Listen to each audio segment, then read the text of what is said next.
Beyond the Mic with Sean Dillon.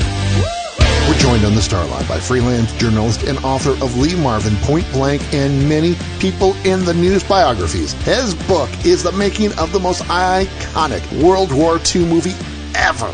Welcome, author of Killin Generals, Dwayne Epstein. Hi, thanks for having me, Sean.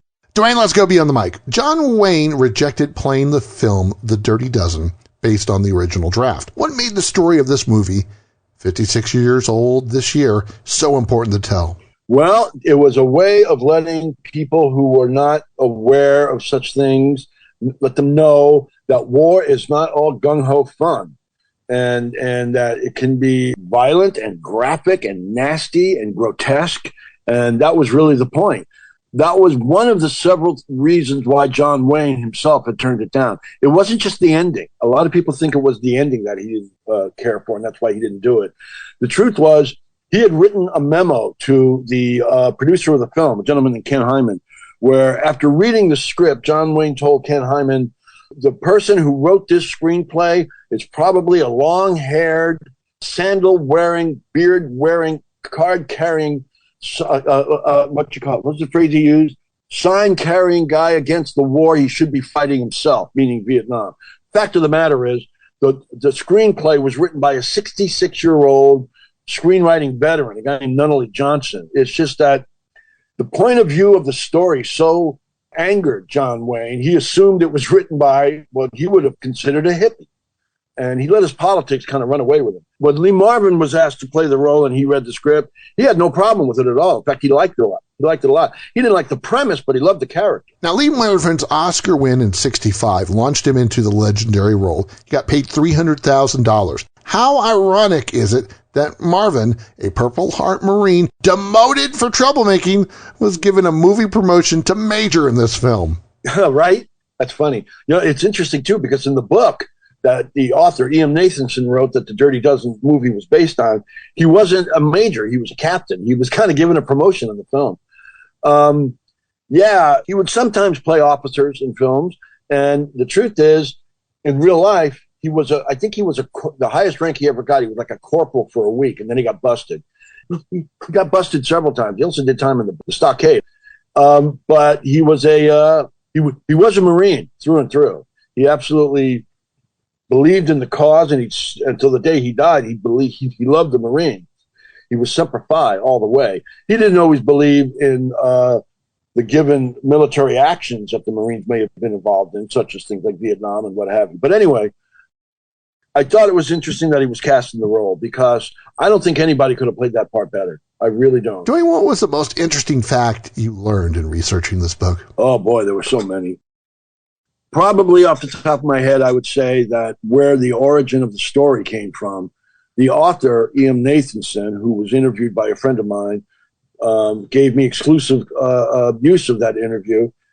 He had gotten the idea from, of all people, Russ Meyer, the king of sexploitation films, because Russ Meyer was a combat photographer during World War II, and he had shot footage of a bunch of men that were convicts and were being trained on a suicide mission, and he turned in the film, and then a month later he checked to find out what happened to the dozen, and he was told they were killed on a suicide mission. Now, when he told that story to Ian Nathanson said, the hackles on the back of my neck went up. I had never heard a story like that before.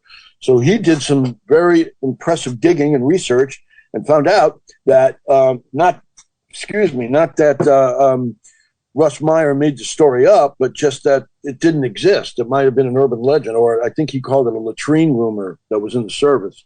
So Nathanson decided to make this story up himself and write a work of fiction, and he turned in a 500-page novel to his publisher, and over a very short period of time, it wound up becoming a bestseller. That's where it came from. The book is Killin Generals, and author Dwayne Epstein joins us beyond the mic for the Rocking Eight. 8 random questions. Answer with the first thing that comes to mind. Dwayne, there is no pressure. Okay. Other than Lee Marvin, which of the Dirty Dozen actors would you have liked to written a book with? John Cassavetes. How do you like your bacon cooked? Not as crispy as everybody else. Favorite movie other than The Dirty Dozen? Papillon with Steve McQueen. Dwayne, what was the best false story about Lee Marvin? That he hated The Dirty Dozen. That's false. Interesting. Yep. Who's your favorite late-night host of all time? David Letterman. Are you more like your mom or your dad? Like most people, I'm a combination of both. I'm probably more like my mother, though, in truth. Now, do you still have the oil paintings created by Lee Marvin? How did you know about that? Research, my friend. Wow. Yes, I do. Contact Dwayne if you're still interested. Best Sinatra movie of all time is? Oh, too many to choose from. I like his film. Von Ryan's Express, The Man with the Golden Arm, The Detective. Off the top of my head, yeah, those. And we're going to sneak in one extra question. So many historical and military discrepancies in the movie just to make it look good. What's your favorite scene in the movie? When Lee Marvin goads Clint Walker into stabbing him with the knife. I love that scene. I got to interview Clint Walker, and I told him that, that scene scared the hell out of me. And he smiled and went, good, that we did our job. It's time for one big question with the author of Killin Generals, Dwayne Epstein, beyond the mic. Dwayne, how has war movies changed for the better and for the worse since The Dirty Dozen? Oh, that's interesting. Well, since The Dirty Dozen, they have gotten a lot more graphic in the sense that it makes you not, love war necessarily. But unfortunately, more recently, that movie came out over 50 years ago. And over the course of 50 years, they seem to have gone full circle back into making war films cartoonish. And let's get a high body count and rah, we did something great for our side. And that may be the influence of things like video games and fast editing and what have you. And I think that's a shame. I think war films should be as graphic and grotesque as possible to make it less likely to continue.